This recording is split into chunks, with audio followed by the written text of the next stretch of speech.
I was sprawled in a ditch, my leg trapped beneath twisted metal. When it hit me, no one was coming. Not then. Not ever. My life unraveled quietly, and the people I'd carried for years didn't even notice. They were laughing over cocktails, oblivious to my pain. Before we jump in, subscribe for more powerful stories like this, and drop your city or hometown in the comments. I'd love to see where you're watching from. Let's get into it. 6 days ago, I landed in a clinic room that smelled of antiseptic and despair. My leg throbbed, broken in 2 places. My wrist was sprained. A gash on my forehead pulsed with each heartbeat. The paramedic shook his head. I was lucky. A motorcycle crash, sliding off a coastal road into a ravine, and somehow I was still here. Barely. I kept expecting my phone to buzz, for someone to care. My brother Marcus, my mom Diane, my dad Ray, my blood, the people I'd always propped up. I'd bailed Marcus out of gambling debts, covered Diane's electric bill when she lost track, paid for Ray's new tires last summer. Always me, the fixer, the shadow in their lives keeping the lights on. But on that clinic bed, I was alone. No calls, no footsteps, just the beep of a monitor and a doctor who called me buddy like he'd known me forever. I didn't cry. I just stared at the flickering fluorescent light, wondering if I had ever truly mattered to them. On day 4, I finally unlocked my phone. 82 missed calls. Not one asking if I was breathing. Just a text from Ray. Call us. It's important. For a fleeting second, I thought they cared. Then I opened the family group chat. There was Marcus grinning on a rooftop bar, clinking glasses. City vibes. Diane's reply. So proud of you, hon. Heart emoji.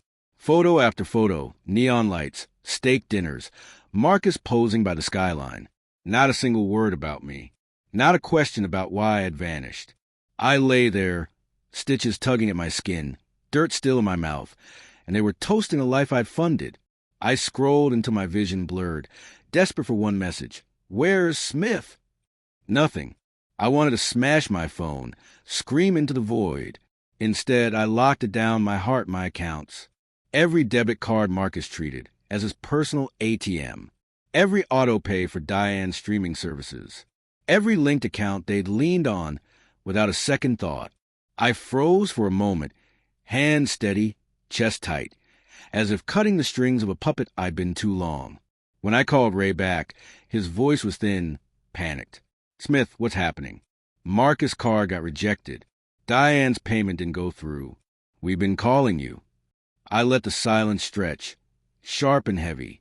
Then I said, the crash, the clinic, the 4 days I lay there unseen, the bar photos that gutted me. He fumbled. We didn't know, he said. We didn't notice. I asked why no one wondered where I was, why no one checked until their cards failed. He muttered about Marcus' rough patch, Diane's busy schedule. He even said I should have called them. That was it. That was the moment I snapped. Not my bones, but the leash I'd let them tie around my neck. I'm through, I said, voice cold as steel. No more bailing you out. No more carrying your weight. He tried to protest, but I hung up. The next day, I changed every password, locked every account, cut every cord. No shouting, no cursing. I just tore down the scaffolding I'd built to hold them up. Marcus texted first. Why is my car not working? Then Diane. Can you fix this bank issue? Must be a mistake. Ray. Noises. Are you okay? Just demands, as if I was her errand boy. I didn't reply. By day 6, Marcus' voicemails turned frantic, his voice cracking over a declined club payment. Diane's text sharpened, calling me selfish. Ray left one desperate soft message. This isn't right, Smith. We're family, right? I laughed, bitter, letting it echo off the bare walls. That was me, covering their debts while they forgot I existed, dragging myself from a wreck while they posted nightlife selfies. Then came the email. Diane's perfect cursive in the subject line. A scanned letter attached. 2 pages of manipulation. No regret.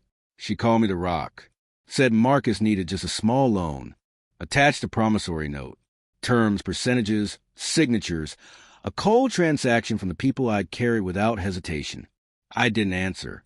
I printed it and watched it burn in my kitchen sink, smoke curling like the lies they'd fed me.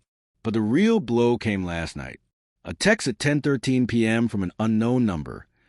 Leo, Marcus' old roommate, awkward and hesitant. He said Marcus had tracked him down, spinning a story that I'd gone off the rails, cut them off over a petty fight, painted me as a villain to anyone who'd listen. I told Leo everything. The crash, the clinic, the money I'd poured into their lives. He listened quietly and left. The next morning, he sent a screenshot, Diane's Instagram post. Pray for us. Comments flooded in, calling me unstable, praising her strength. They couldn't drain my bank anymore, so they went for my reputation. That's when it hit me. Family isn't just blood. Family is who shows up when your world falls apart. I had been their ATM, their fallback, but never their son, their brother. I moved yesterday. New city, new number, new life. No one knows where I am, not even Leo. I kept one thing, a folder of screenshots. Marcus bar post, Diane's email. The fraud alert from when Marcus tried to pull $1,200 from an old savings account. Not for revenge, just to remind me what I escaped. Sometimes freedom tastes like loss, heavy, like grieving a family I thought was mine. But each quiet day, that burden fades. I'm not their crutch, not their shadow. I'm Smith, alive and finally whole. If this resonated, if you've ever carried someone who didn't see you, drop a comment, share your story, and hit subscribe. We're building something real here together. Thanks for watching. By Betray.